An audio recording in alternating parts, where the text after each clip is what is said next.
Problem 5 is on complex power. And here we're given this relatively complicated circuit. It's powered by a 120 volt RMS voltage source running at 60 hertz. The current goes through these various resistors, capacitors, and inductors, and through this 4 ohm resistor. And the question is, find the real power P and the complex power S, with lines above and bottom just to show it's A, if that's a complex number, delivered to that 4 ohm resistor over here. You'll notice that these capacitors have these crazy values of 1/960 pi farads, and the inductor with a 1/20 pi henries. We do this to make it actually easier for you because it'll make the numbers work out to be relatively nice whole numbers. So let's begin. We know that in any question about complex power, we want to draw that complex power phasor. But before we do that, before we get into the solution methods, anything we can do to simplify the circuit as a whole is a smart idea. When we take a look at this circuit, we can see that we only care about this resistor. We can simplify everything down here quite a bit.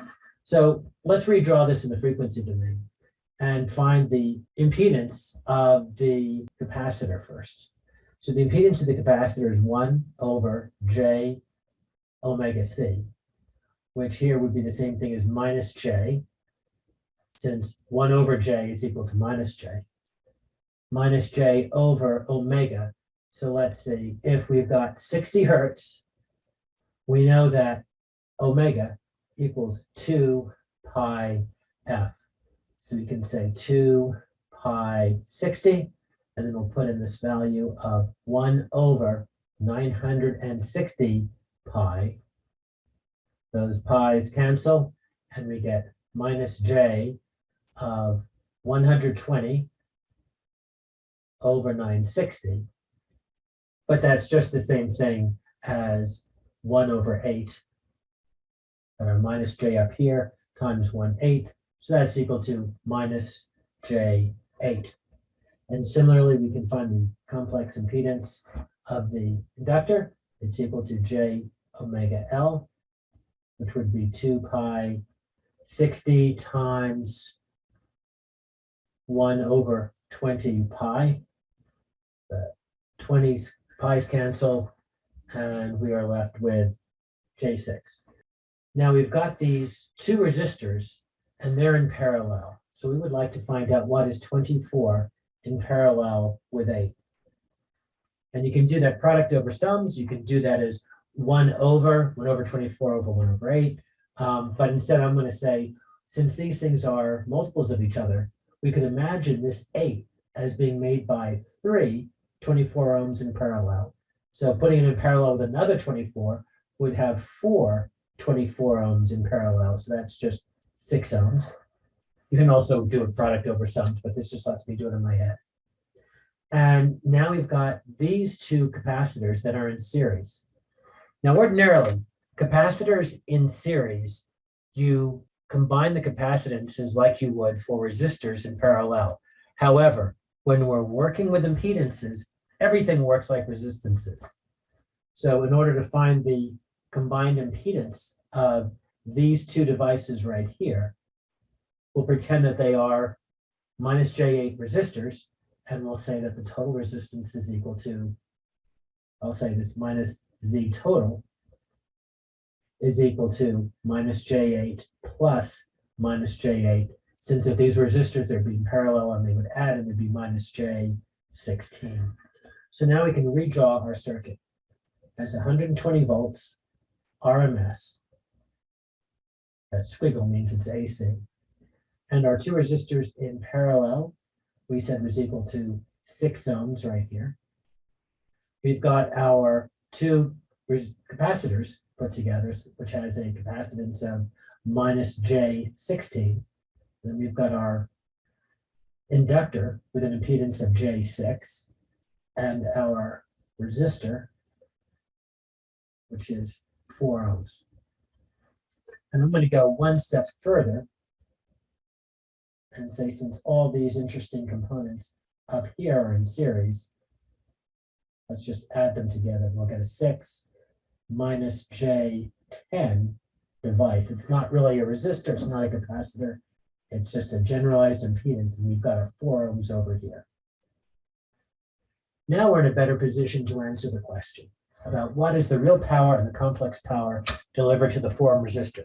Even though it's asking about real power, we're going to ignore that because we know the secret to all these power questions is always to start off by asking, what is the complex power phasor? And to figure out what that complex power phasor is, you need to know two things. You need to know the current through, and you need to know the voltage across. These will all be in RMS values. And we need to know this because that complex power phasor is equal to the voltage in RMS times the complex conjugate of the current phasor.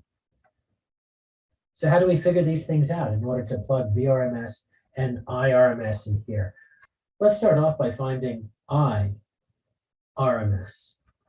We know what the voltage is. We can find this by Ohm's law.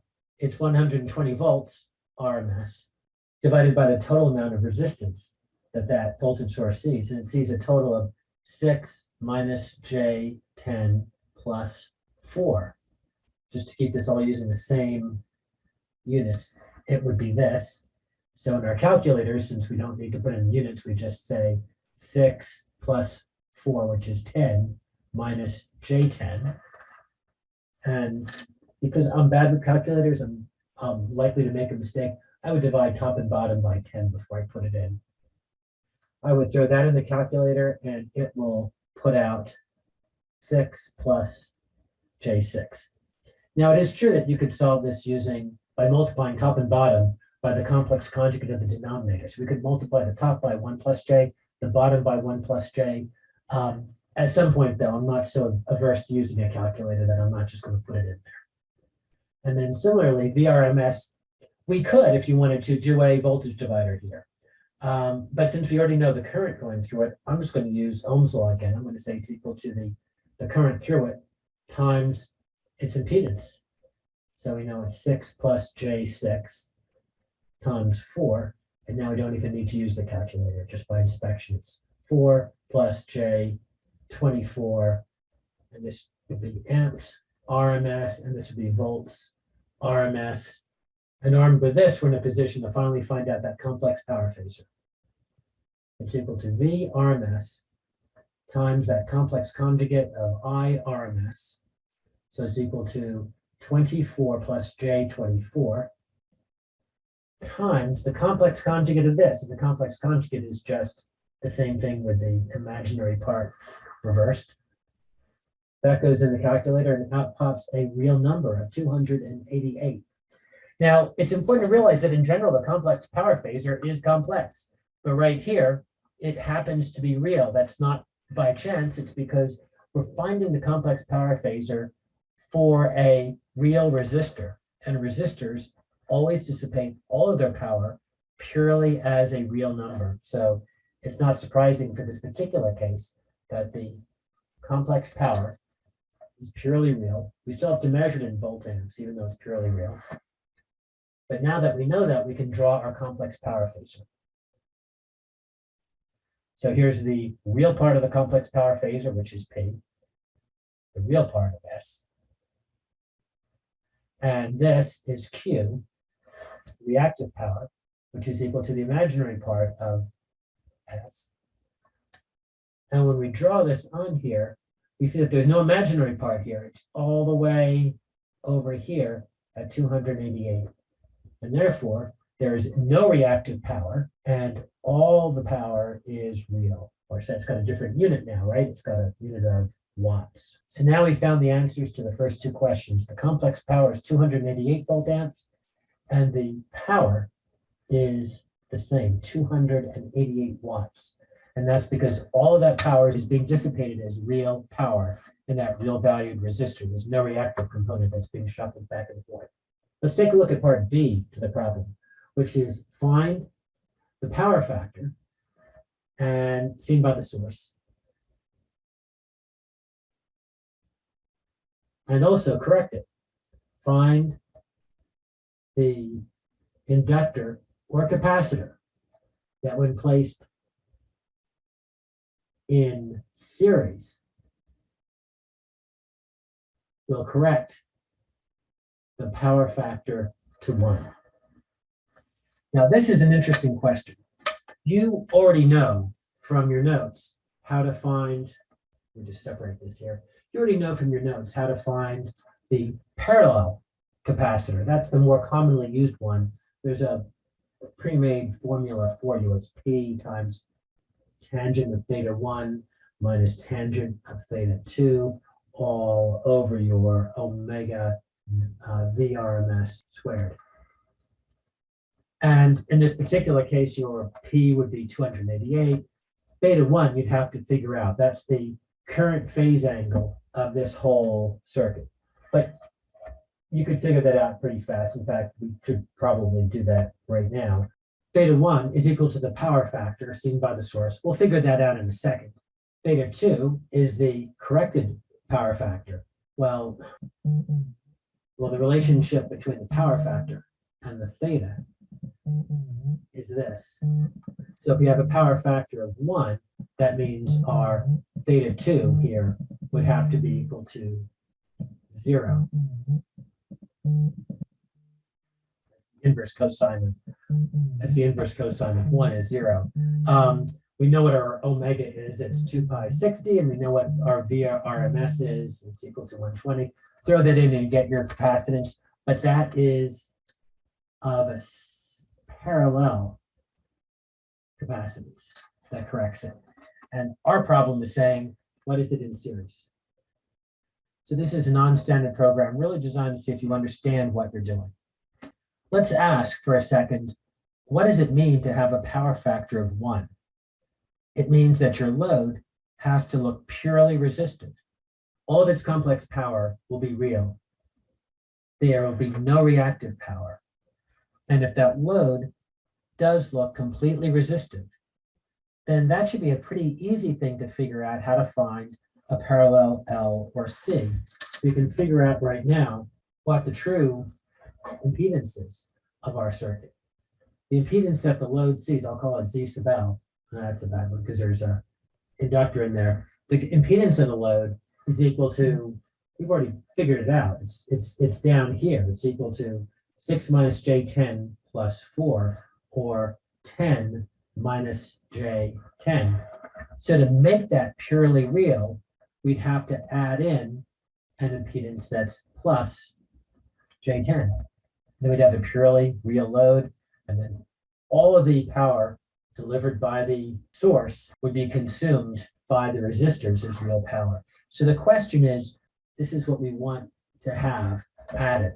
Some series component that has a plus J10 resistance, so the new overall load will be equal to purely real 10. But what would have that impedance? First, it's imaginary. This is imaginary. So that means it's going to be either a capacitor or inductor, and it's positive imaginary, so it has to be an inductor. And that's because our Z sub L is equal to positive J omega L, as opposed to our capacitor, which is always going to be a minus J over omega C. So now that we figured this out, we can just plug in values to find out what that L would have to be.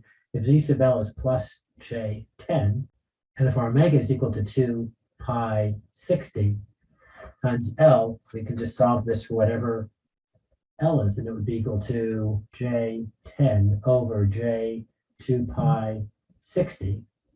So the J's would cancel, and the zeros would cancel, and we get 1 over 12 pi henries. So that's the second and arguably the hardest part of this problem. The first part of the problem is, what is our power factor before we correct it? We know our power factor after we correct it is going to be 1, but before we correct it, we can figure it out, as always, by finding our complex power phasor. And that's going to be equal to the voltage of the source times the complex conjugate of the current going through. Now, we already found this in part A. We know it's from right up here, 6 plus J6. And we know what the voltage is, 120 volts, an angle of 0. And the current complex conjugate from up here would be 6 minus J6. Then multiply that out by hand.